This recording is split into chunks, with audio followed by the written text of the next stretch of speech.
killing America. Jason Rantz. Jason, it's maybe not surprising, but powerfully disgusting.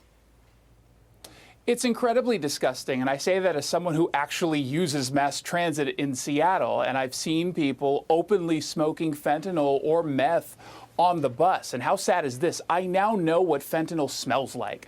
I should not know what fentanyl smells like. The reason why they're doing this twofold. Number one, you had a lot of union workers who were saying they were getting sick while driving a bus or operating light rail. And so the union was starting to ask some questions and make some demands. And so the agencies that would have been on the hook financially went to the University of Washington and said, hey, give us this study. And just so happens they came back with a study that backs precisely what it is, what they told us before. But number two, and I think that this is the nefarious part, this is about harm reduction. This is about normalizing drug use so that we're not stigmatizing the drug addict. That's all that this is about. If anyone thinks that it's safe to hop on one of these buses or light rail with all of the fentanyl and meth in the air and on the surface, while simultaneously being told by the same folks that secondhand cigarette smoke is going to kill us, I don't know what to tell you. That is just so obviously false. So maybe you start seeing people lick the side of the bus to get a little hit off the fentanyl that's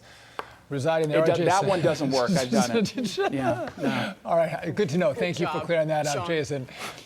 We want to get your take on this also. A new study from real estate platform HomeBay polled Americans on the most desirable places to live based on crime and cost of living. And it found, get this, Seattle. Seattle is the most desirable and underrated place to live in the country. Jason, what the hell is going on with this study? Because all the reporting we do, Seattle, the most desirable place to live? Explain that to me. Well, desirable maybe because people don't necessarily know what's going on in Seattle. You and I, we talk about it on Fox, but outside of that, we're not really getting much word from Seattle and the situation on the ground here. I still think people look at Fraser and they think, oh, it's an amazing place to go ahead and live. There are parts of Seattle that I love.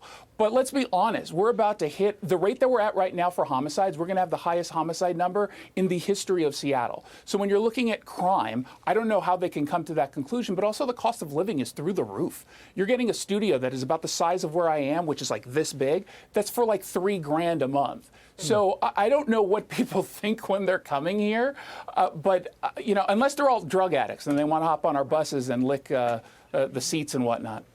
New York City was on that list too. And that's even more preposterous than Seattle. Yeah, every single morning this week, I've gone into CVS to buy my Red Bull, and I have seen someone steal right in my face. And a week ago, guy comes in, plops down, pulls his trousers down right in the front of the pharmacy, in front of children, shoots up, and then masturbates. They call the cops 3 times, never showed up. Yeah. Never showed up. Eventually he left after he finished his business. That's where we live. They do nothing. Yeah, thank you, Democrats. Yeah, so please move to these underrated cities. Jason Rantz, we call it fake science, fake polling, fake studies. I don't believe any of it. Jason Rantz, stick in Seattle. Thanks for reporting. Appreciate it. I appreciate it. Thank you. You're a brave American.